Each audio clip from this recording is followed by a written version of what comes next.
Well, good morning. Thanks for joining us on this Sunday in mid-July. We don't have a lot of contact with the Federal Reserve Bank in our daily lives, but its decisions do affect all of us. We'll find out how, starting right now. From TV6, this is The Ryan Report. Now, here's your host, Don Ryan. Well, the Federal Reserve is the central bank of the United States. Its unique structure includes a federal government agency, the Board of Governors in Washington, D.C., and 12 regional reserve banks. Upper Michigan is part of the Federal Reserve Bank of Minneapolis. The president of the Minneapolis Fed is Neel Kashkari. He's our guest this morning. Thanks for joining us. Thanks for having me. It's great to be here. You know, before we talk about the serious Fed business, let's give people a chance to get to know you a little better. You're born in Akron, Ohio, and you actually started your career as an aerospace engineer, not where you wound up. That's exactly right. I always loved physics and math when I was a kid, so I went into aerospace engineering. I went to the University of Illinois, where I studied, and I worked in Los Angeles designing satellites for NASA. Okay. Decided to go back to business school to learn about business and finance. That led me to banking. That led me to the U.S. Treasury Department, and now to the Federal Reserve. Right, and you were at the Deputy Secretary, Assistant Secretary of Treasury during a very critical period in the United States history. That's right. During the terrible financial crisis, I was the one of the assistant secretaries of the Treasury Department, working for Treasury Secretary Paulson under President Bush, and then Treasury Secretary Geithner under President Obama, trying to stabilize the crisis. And we should make it clear, you didn't cause the problem, you helped to fix it. We tried to clean it up, and we tried to deal with it the best we could. We'll talk more about that. You also ran for governor of California. I did. You know, when I was in Washington, I learned that public policy makes a real difference. You can really help people, or certainly prevent terrible things from happening or getting worse. And so I ran for governor of California to try to reform California's economy. I didn't win, unfortunately. I came in number 2. But that's why I joined the Federal Reserve, because the work of the Federal Reserve is really important here in the district, also across the country. And I think it's important for people to know that your job as president of the Federal Reserve is not a political appointment. You were actually screened and hired by the board of directors of the Minneapolis Fed. That's exactly right. So there are 9 directors at the Minneapolis Fed, some of whom are appointed by Washington, D.C., some of whom are appointed by people within the district. They conducted a nationwide search, and they picked me. No partisan affiliation, no politics, just let's advocate for policies that are good for the district and good for the country. Okay. Let's you know, if you were appearing now on CNBC, Fox Business, Bloomberg, the first question they would ask you is about interest rates. Sure. Because that's I think the area where most people are familiar with the Federal Reserve. You know, what is Janet Yellen going to do, or Ben Bernanke before her, and all the former Fed chairmen. Where do we see interest rates going? What are your thoughts on the current discussion? Sure. Well, Congress has given the Federal Reserve 2 goals. One is stable prices, so low inflation, and the second is maximum employment. As we look at it, we're still coming up a little bit low on inflation. Inflation isn't too high, it's actually a little bit too low. That suggests we want to continue having easier monetary policy. And it still seems as though there's some slack in the labor market, the job market. A lot of workers have come back to the labor force, which is good. It seems like there's still some on the sideline. So our best forecast is that rates are going to stay low for a while and then only gradually increase. And we should give people a little history. Really, they're at record lows. That's correct. And they have been for an extended period. Since the crisis, since 2008, 2009. And the Fed has indicated, and it wants to raise rates, and it made one small increase. That's right. In December, it raised rates by 0.25%. We call it 25 basis points. Right. And we're expecting that there will be further rate hikes to come over the next months or years, but we really have to watch the economy. And when the economy allows it, when it makes sense, then we'll boost rates slowly. You know, what are the things you look at? What are the most important indicators to you? Well, it's number one, it's prices. Are prices increasing in the economy? So Congress has said to the Fed, don't let the economy overheat and don't let it stall. So we're using interest rates to try to walk that fine line. So we look for signs of overheating. If prices are climbing really quickly, wages are climbing too fast, and that's causing prices to climb.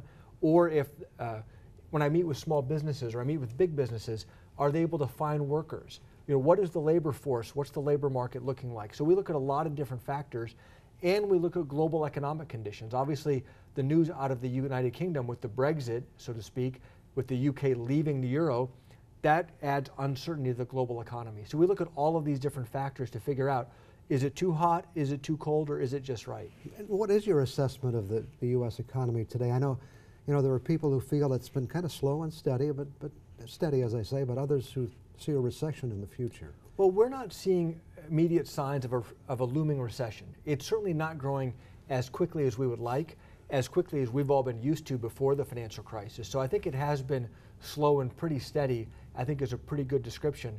We'd love to find ways of jumpstarting the economy to have stronger real economic growth, but it isn't happening yet. And so we're watching it carefully, but we're not paranoid that there's a recession coming. We're not seeing those signs, and that's a good thing. There are some who question the unemployment figures, that perhaps we're not counting people who have given up looking for work. How do you assess what's happening with employment in this country? Well, that's a really important question. If you look at the headline rate of around 5%, that does ignore some people who've left the workforce. So we look at a lot of different factors. How many people are looking for a job today? How many people have given up? How many people are working part-time but want a full-time job? All of that data goes into our analysis. And so that's why when I look at the job market, if you just look at the unemployment rate, it suggests that everything's fine. But when you dig deeper, there are people who still want to rejoin the labor force. And if we can help them find jobs, we want to keep the economy growing so they can get back to work. And I know it's not the Fed's responsibility, but are we doing what we need to do to give people the job training they need for today's jobs? Well, that's a tough factor, and you're right. That is really up to Congress and state legislatures. When I go around the 9th District, even here in the UP, just this morning I had a meeting with local leaders who said that, yeah, there are job openings, and then there are workers here, and there's a skill mismatch in some cases. And so I think that better training and better pathways to those good jobs are really important for the future. There's an issue called Too Big to Fail I want to talk to you about, and we'll do that in just a couple of minutes. Back with more on the Ryan Report after we take this break.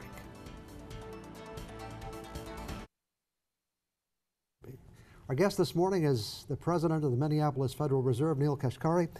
One of the issues you've really been concerned about has been called too big to fail. First, tell us what it is for the benefit of our audience. Sure. So in 2008 and 2009, we had the terrible financial crisis, and the biggest American banks were on the risk of collapse. And it's like a big heart attack for the U.S. economy. If those big banks had all been allowed to collapse, we would have been in the Great Depression, because businesses of all sizes would not have been able to get money to pay their employees or to open factories. So the U.S. government and the U.S. taxpayers stepped in to bail them out. I ran that program. Nothing we wanted to do, but it was the right thing to do. And the good news is the taxpayers got paid back. Well, we want to make sure that never happens again. So we at the Minneapolis Fed, under my leadership, have launched a major initiative this year to take a fresh look at regulations to ask, have we really solved too big to fail? And if not, should we do more, and what more can we do? And that's what we're working on right now. Okay, now the answer from the Congress was the Dodd-Frank bill. Correct. Does that do the job? In my estimation, no, it has not gone far enough. You know, in 2010, there were some bold transformational options on the table, but then they took them off the table because the economy was still so fragile. So Dodd-Frank basically keeps the banks in the current structure and puts some duct tape and some Band-Aids around them, but doesn't transform them. I think now is the time. The economy is much stronger than it was in 2009 and 2010 to take a fresh look at the more transformational options, you know, whether it's break up the banks or transform the way they're capitalized so that they virtually can't fail, or other transformational solutions. Let's give those real consideration now while we still remember how painful the crisis was. You know, the problem is societies, including our own, we tend to forget, and then we move on. And if we forget and we move on, we might have another crisis in 20, 30, or 40 years from now and be right back in the same situation. Let's identify it, not by name, but we're talking here about we're not talking about the corner bank. No. The corner banks are small, are generally well capitalized, and if they do get into trouble, they don't really do much damage to the U.S. economy. Right. Small banks fail every year, just like a restaurant might fail, or a coffee shop might fail, or a car dealership might fail. It's the handful, 5, 10 big global trillion-dollar banks in America that really have the risk of bringing down the whole U.S. economy if they were to fail. I saw a reference the other day, for example, that GE Capital no longer is in the too big to fail category. Correct. So in the face of some new regulations, some banks have shrunk and shed some assets to make themselves smaller. The question is, have those regulations gone far enough? Do we still have too big to fail banks at the heart of the U.S. economy? I think we do, and I don't think that's okay. We started with the Glass-Steagall Act many years ago. If we had left it in place and not taken away from it, would we have still be in the same situation? Well, I think Glass-Steagall did a lot of good. You know, out of the Great Depression, they said we're going to separate commercial banking, which is more traditional, from the riskier investment banking. Then in the late 90s, they let them come back together again. I don't think Glass-Steagall by itself would have prevented the terrible crisis we had in 2008, but I think it would have been on the margin a little bit better. You know, one of the things with the bailout and not doing something, and maybe this kind of relates to the Volcker rule in a way, is that people say, well, it's kind of like a get out of jail free card. You know, I mean, if things go bad, the government will just step in and bail us out. Is that one of the issues we have to be concerned about? That's the core issue. You know, if you think about, in the 90s, we had the tech bubble in Silicon Valley, and then it burst. That was devastating for those companies and those employees, but it didn't bring down the whole U.S. economy, and it didn't require the government taxpayers to bail them out. Let them fail. We need our financial system and our banking sector to be able to go through that same kind of a crisis without requiring a bailout and without plunging us into a depression. And that's where we need to get to, and I don't think we're there yet, but I want us to get there. And what are the one or two most important things we have to do to get there? Well, I think number one is I'll put a lot more capital in the banks. Capital is like the down payment, the buffer against bad things that you can't foresee from happening. Going into the crisis, banks had 3 or 4% capital on 100% of assets, so very low capital levels. Some experts are advising 20%, 25%, 4 or 5 times as much as they had before. These are things that we're looking at that are worthy of serious consideration. And bank governance isn't an issue? I mean, boards can't handle this? You know, they can, not by themselves. If you look at some of the riskiest banks in the crisis, they had good governance.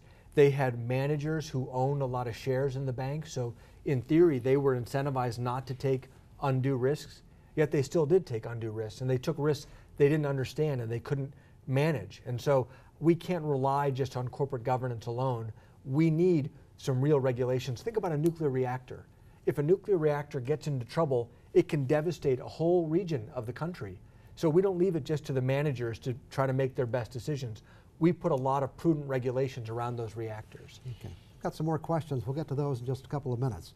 Back with more on the Ryan Report after we take this break.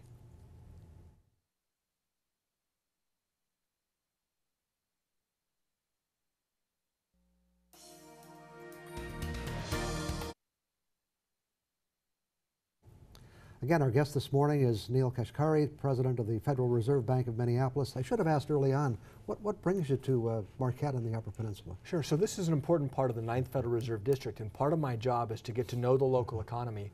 So when I go back to Washington, D.C. 8 times a year and we debate interest rates, I'm able to bring the local perspective to that discussion. And so I'm here meeting with small business owners, meeting with local leaders.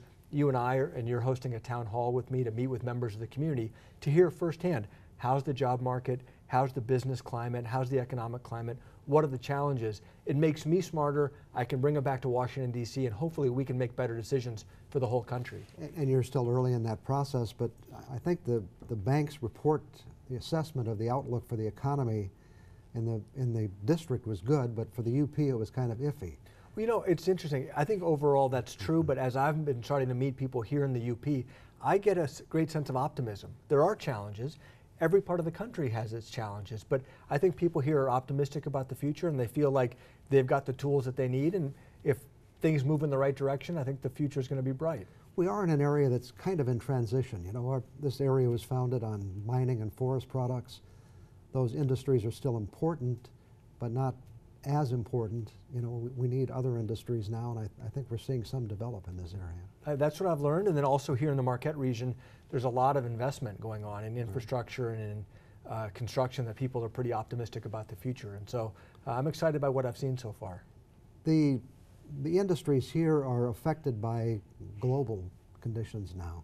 Can you talk to us a little bit about that? What do you see as the global outlook for things like mining and forestry, for example? Sure. Well, obviously the dollar is really important on these export markets, whether it's manufacturing or it's ag-related or mining, et cetera. And so if you look about what's happening around the world with the Brexit and the United Kingdom deciding to leave the euro, that creates more risk around the world. And when there's risk around the world, people come to the U.S. for safety. So our economy is not perfect, but relative to the rest of the world, our economy looks pretty good. And a lot of people are coming here. Now that cuts both ways. It's a good thing because people have confidence in the US economy, but that also generally pushes the dollar up, which then makes it a little bit harder for exporters. And so these things always cut both ways.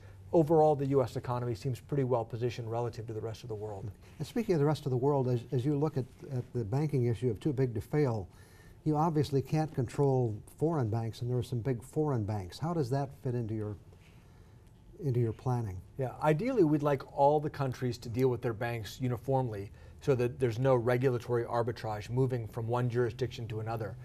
But we can't control other countries. So my view is we should do what makes sense for our country, come up with one set of rules for any bank, American or foreign, that wants to do business here, and then hold them to it. And if other banks want to take big risks with their economies, that's up to them.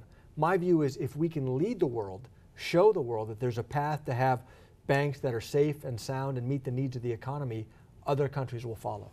One of the other issues that's come up is that with the new regulations with Dodd-Frank, for example, that it's been too hard on small banks. Do you agree with that? I do. I think that small banks are getting caught up in the same net that's trying to protect us from the risks of the biggest banks. So my hope is if we can really deal with the too big to fail risk, the biggest banks, then we can relax some of the regulations that are weighing down the small banks that are not risky for the US economy and let them have more freedom to make loans into their communities. And I think it has forced, in some cases, smaller banks to merge with others or be acquired by others. There are significant costs associated with meeting the requirements of Dodd-Frank, I understand, for a small bank. That's exactly right. So perversely, Dodd-Frank has made the too big to fail problem worse in some ways because it's made it harder for small banks to stand alone. And so it's led to more consolidation rather than more distributed assets around the system. And so these are one of the perverse things. Regulations don't always work out the way they're intended. Sometimes they can make a problem worse. And you can't lobby Congress, can you? No, that's right. Not just you or the Federal Reserve. So the best we can do, we're running a very transparent process. So we're hosting symposiums at the Minneapolis Fed, bringing the best experts from around the country together to propose their ideas. And at the end of the year, we're committed to putting out our recommendation based on what we've learned on the best way to solve too big to fail. All of this is open to the public. You can go on our website, minneapolisfed.org, and read all of the reports, watch the videos, and then it'll be up to the American people to decide. Have we done enough to solve the problem? Should we do more? And if so, do they like our plan or do they want a different plan? It'll be up to the people to decide through their elected representatives. And we have time to allow this to happen? We're not in imminent danger of... Well, we're not in imminent danger of a near-term banking crisis that we can see. The bigger risk is that we all forget about how bad the crisis was in 2008 and 2009. Right. And if we move on, we will have missed the window to make changes. And are you confident that you're getting the attention of the people who have to make these decisions? I think so. I've been really pleased that people around the country have been paying attention to what we're doing, are interested in our analysis, and I'm optimistic that when we put forward our recommendation at the end of the year, people will pay attention. Well, I'm glad you took the time to visit Marquette on the Upper Peninsula, and hopefully you can get a good assessment of what's happening here and help us make some decisions about our future as well. Absolutely. It's great to be here. Thanks for having me. Thank you. Back with some other thoughts on the Ryan Report after we take this break.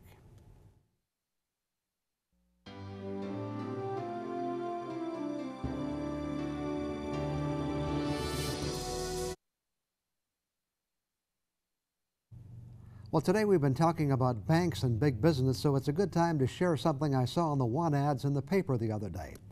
I'm not looking for a job, I just like to scan them once in a while. The one that caught my eye was a bank looking to hire a customer champion. Since a lot of people probably wouldn't know what that was, they added, in parentheses, teller. Well, for years we walked up to the counter at the bank and a teller would help us out. Now we get to deal with a customer champion. It's all really part of a process that many businesses have gone through to change the names of jobs. I guess in some cases they think customers will feel better if they're helped by a customer champion or a sales associate rather than a teller or a clerk. Or it might be they believe if they give someone a classier job title, they won't have to give them a raise. I'm not sure where it all started, but the job of secretary comes quickly to mind. I've always had very high regard for secretaries, and I know that many business executives would be in big trouble without the many services their secretaries provide. But somewhere along the line, someone decided that the job title of secretary didn't do justice to the assignment. So they came up with administrative assistant. And just to complicate it even further, they also added the job of executive assistant. Apparently the title secretary just wasn't good enough, which is interesting because in government we have the Secretary of State, or Secretary of Defense, and a lot of other very important people with the title secretary. But you won't find many in business anymore. There are lots more examples, starting right at the top. For many years, the head of a company was the president. Now some organizations have a chairman, chief executive officer, and a president. In some companies, they're the same person, while in others, there are 3 different people doing those jobs, and the president is the third in line. There was also a time the second person in the chain of command was the vice president. But now we have many variations of that job, including executive vice presidents and senior vice presidents. There are a lot of other examples I could list, but I'm sure you get the idea. I'm thinking of changing my own job title here on the Ryan Report from producer and host to guest assembler and conversation leader. I guess one day I won't be surprised to see an ad for a pilot for a ground-level people transporter, parentheses, bus driver. In the end, I guess I'm not convinced that changing someone's job title has a great effect on how they feel about their work. You can call someone a personal sanitary waste disposal maintenance technician, but if their job is cleaning toilets, they're still going to be cleaning toilets. I'll be back in 2 minutes.